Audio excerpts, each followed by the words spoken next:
আসসালামু আলাইকুম রহমতুল্লাহি ওয়া বারাকাতুহু। ডিয়ার স্টুডেন্ট, আরও একটি নতুন ক্লাসে সকলকে স্বাগতম। তো আজকে আমরা ম্যাট্রিক্সের সবচেয়ে গুরুত্বপূর্ণ প্রশ্ন যেটা এটা তোমার অনেকবার করে বুয়েটে এবং আইইউটিতে এসেছে। এখানে 11 নম্বর প্রশ্নটি, সেই প্রশ্নটি হচ্ছে দুইটি ম্যাট্রিক্সের গুণ চেয়েছে তারা। এ একটি ম্যাট্রিক্স দেওয়া আছে 1 2 3, এটি একটি কলাম ম্যাট্রিক্স, এবং বি একটি ম্যাট্রিক্স দেওয়া আছে 4 5 6, এটি একটি সারি ম্যাট্রিক্স। তো আমরা জানি যে ম্যাট্রিক্সে শুধুমাত্র একটি কলাম থাকে তাকে কলাম ম্যাট্রিক্স বলে, এবং যে ম্যাট্রিক্সে একটি মাত্র সারি থাকে তাকে সারি ম্যাট্রিক্স বলে। তাহলে এই দুইটি ম্যাট্রিক্সের গুণফল জানতে চেয়েছি, এ বি ইকুয়াল টু কত। তো ডিয়ার স্টুডেন্ট, আমরা জানি ম্যাট্রিক্সের গুণ শুধুমাত্র তখনই করা যায় যখন কোনো ম্যাট্রিক্সের কলামের সংখ্যা এবং সারির সংখ্যা সমান থাকে, তাকে গুণ করা যায়। তাহলে যেহেতু প্রথম ম্যাট্রিক্সের একটি কলাম আছে আর দ্বিতীয় ম্যাট্রিক্সের একটি সারি আছে, সুতরাং এদেরকে গুণ করা যাবে। তাহলে আমাদের এখানে উত্তর যে অপশন দেওয়া আছে তা আমরা দেখব যে নিশ্চিত হয়ে যাব যেটি সঠিক নয় সেটি আমরা বাদ দিব আগেই। তাহলে এখানে দেওয়া আছে যে অসম্ভব, ডি অপশনে দেওয়া আছে অসম্ভব।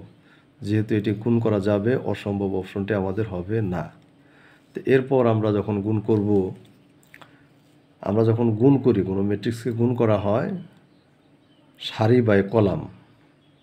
তো প্রথম সারির সাথে দ্বিতীয় ম্যাট্রিক্সের প্রত্যেকটি কলামকে আলাদা আলাদাভাবে গুণ করতে হয়। তো এটা আমরা দেখেছিলাম এইভাবে,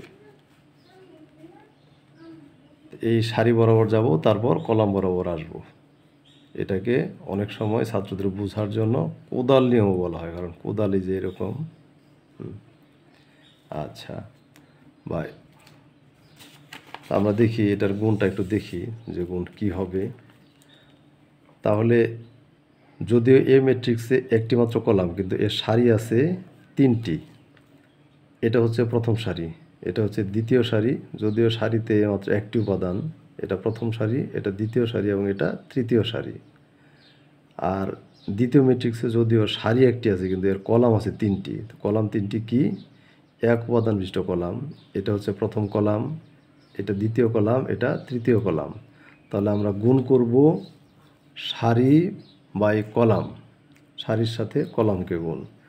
তো এই সারির সাথে গুণ করলাম আমরা 1, সারির সাথে গুণ প্রথম কলাম 4, 4 একে 4।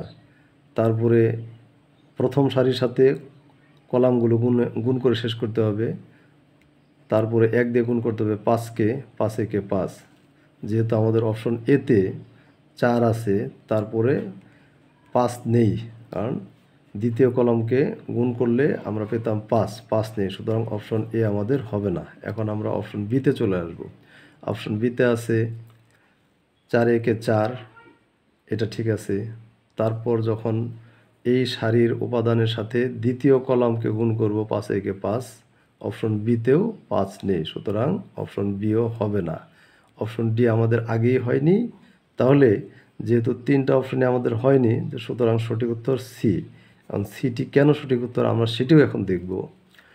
তো 4 একে 4, তারপরে এই সারির সাথে গুণ করব আবার দ্বিতীয় কলাম 5 একে 5, এই এখানে আছে 5। এই সারির সাথে আবার আমরা গুণ করব তৃতীয় কলাম 6 একে 6, এই এখানে আছে 6। তো প্রথম সারি দিয়ে গুণ করা শেষ হয়ে গেল, এখন আমরা দ্বিতীয় সারি দিয়ে গুণ করব 2, দ্বিতীয় সারি হচ্ছে 2, 2 এর সাথে গুণ করব আমরা 4কে, 4 দিয়ে গুণে 8, আছে এখানে 8। তারপর দ্বিতীয় সারির সাথে দ্বিতীয় কলামের গুণ 5 দ্বিগুণে 10, আছে 10। এই দ্বিতীয় সারির সাথে তৃতীয় কলাম গুণ 6 দ্বিগুণে 12, আছে 12।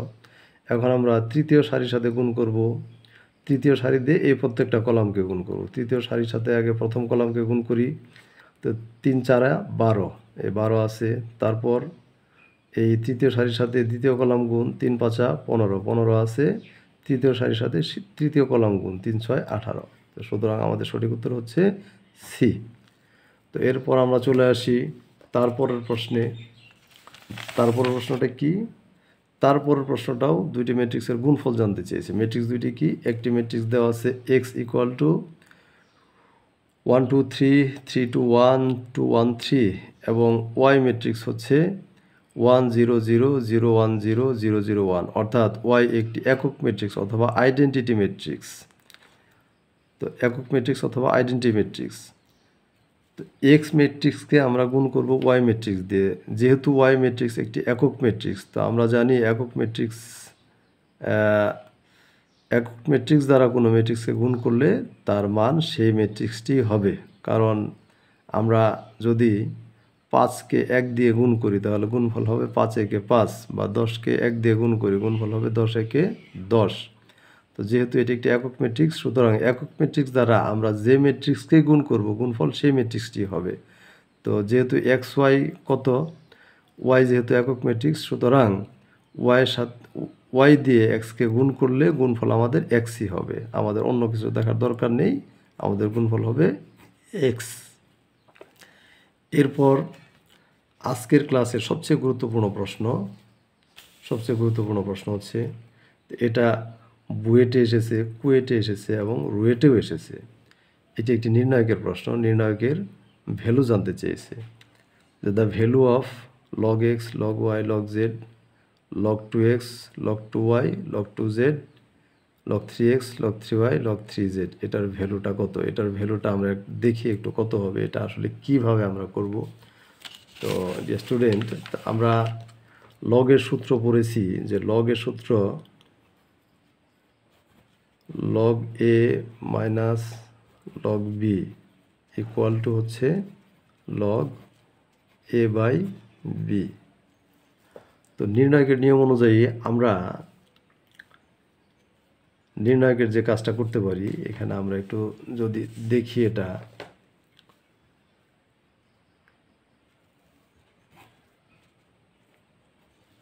c1 dash equal to c1 minus c2 এবং c2 dash equal to c2 minus c3।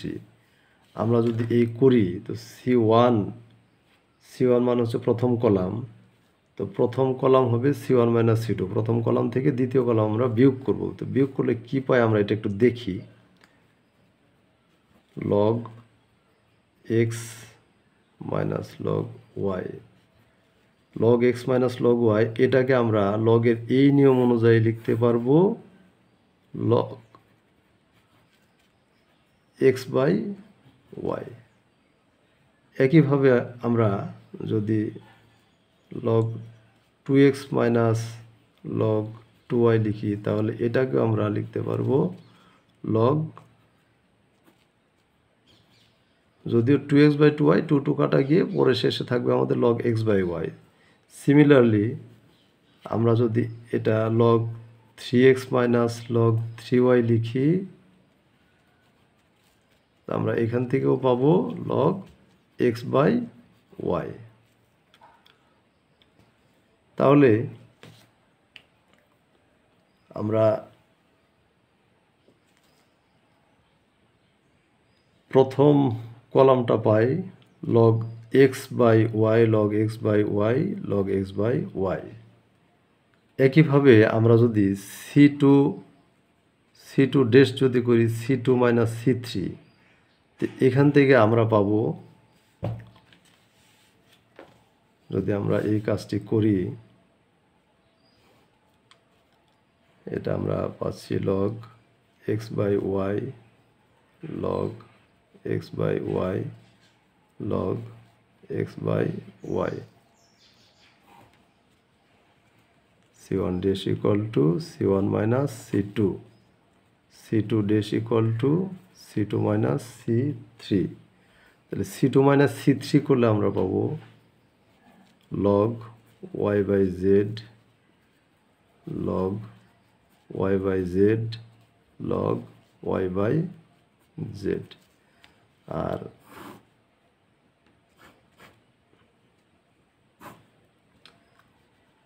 তৃতীয় কলাম যা ছিল আমাদের সেম থাকবে, log z, log 2z, log 3z। এখন যদি আমরা এই কলাম থেকে log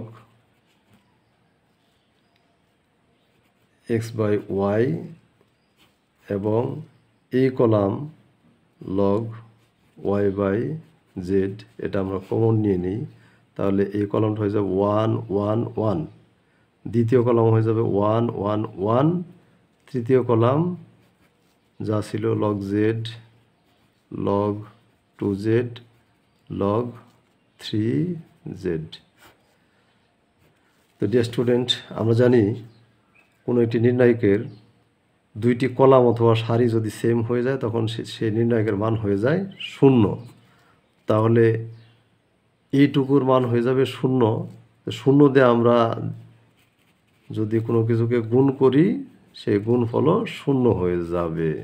log y/z এই সম্পূর্ণটুকুকে আমরা 0 দিয়ে গুণ করলাম, গুণফল হয়ে গেল 0। তাহলে আমাদের আজকের প্রশ্ন, এই যে দ্য ভ্যালু অফ এই নির্ণায়কটির ভ্যালু হচ্ছে 0, অপশন বি। তো এটা আজকের ক্লাসের সবচেয়ে গুরুত্বপূর্ণ প্রশ্ন ছিল। এই প্রশ্নটি খুবই গুরুত্বপূর্ণ, বিকজ এটা বুয়েটে, কুয়েটে, রুয়েটে এসেছিল এবং ভবিষ্যতেও যে কোনো গুরুত্বপূর্ণ পরীক্ষায় আসতে পারে। তো ধন্যবাদ সকলকে আজকে এই ক্লাসটি দেখার জন্য। তো তোমাদের প্রতি আমার অনুরোধ রইবে, তোমরা যারা আমার এই ক্লাস দেখতেছ তোমরা লাইক কমেন্ট করবে, শেয়ার করবে, এবং যারা এই চ্যানেলটি সাবস্ক্রাইব করোনি তারা সাবস্ক্রাইব করে এই চ্যানেলটির পাশেই থাকবে এবং এই চ্যানেলটিকে এগিয়ে নিতে সাহায্য করবে। ধন্যবাদ সকলকে। আসসালামু আলাইকুম ওয়া রাহমাতুল্লাহি ওয়া বারাকাতুহু।